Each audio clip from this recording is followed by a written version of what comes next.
Ang konsepto sa pagkaulipon sa Dios nahimong dulumtanan o dumot sa modernong sekular nga hunahuna nga nagpabilin lamang sa kaugalingong mga katungod ug kagawasan.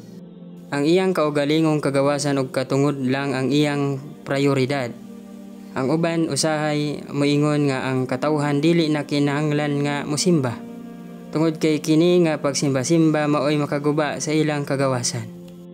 Apan nakalimot sila nga ang kagawasan nga walay limitasyon ug walay katapusan, dili mahimo o talinguhaon sa tanang membro sa usa ka katilingban. Ug kini ang rason ngano nga sa matag ang sa katilingban adunay mga balaod ug ang mga regulasyon nga maoy angay sundon. Ang pagtuon sa psikolohiya sa tawo nagpamatuod nga ang tawo sa iyang kinaiya nagsimba og gibuhat niya kini kang bisan kinsa nga iyang napahimut-an nga angayang simbahon. Adunay mga pipila ka katawhan nga nagsimba sa ilang isig katawo, sa ilang mga tradisyon ug ilang mga tinuohan. Material nga mga ideolohiya ug personal nga pagpihig. Ang usa nga ginatutukan sa pagsimba mao ang kung diin o asa gigahin sa katawhan ang labing dako nga bahin sa iyang panghunahuna ug pagpaningkamot. Busa, ang si bisan kinsa nga nagasimba maoray nagasimba usa ka tinuod ug naginusara nga Dios, si Allah. O nagasimba sa lain kaysa kaniya o nagasimba siya sa uban pa samtang nagasimba pud siya kay Allah. Ang pagsimba lamang sa usa ka matuod nga Dios ang makalingkawas sa tawo. Tungod kay kini makalingkawas kaniya batok sa bisan unsang matang sa pagkaulipon o pagkaulipon sa bisan kinsa paman. Kadaghan sa mga tawo wala nakasabot sa konsepto sa pagsimba. Ug sila nagahuna-huna nga kini nga pagsimba-simba mao lamang ang magapatuman sa pipila ka mga ritual. Apan sa pagkatinuod, nagalakip kini sa tanang kalihukan nga nagtinguha sa pagdawat og kalipay og kahimuot sa bisan kinsa o bisan unsa nga atong ginasimba.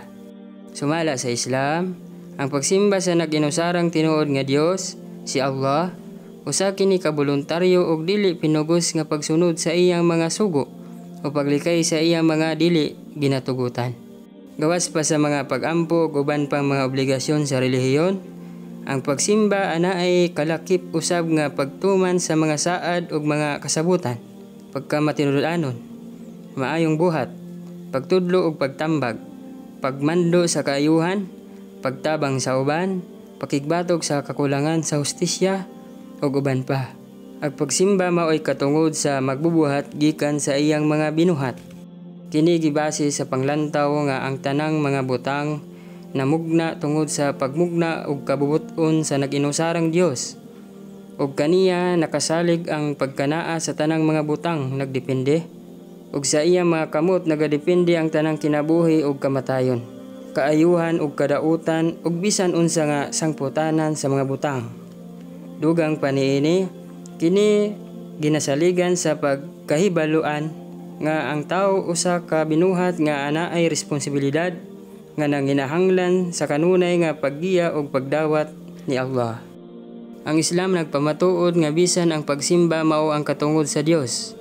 Ang Dios dili makabenepisyo gikan sa pagsimba kaniya ug sa iyang mga alagad na siya dili madaot sa ilang pagdumili sa pagsimba kaniya. Ug ang Ginoo ang nagpatuman sa pagsimba lamang kaniya alang sa kaayuhan sa magsisimba.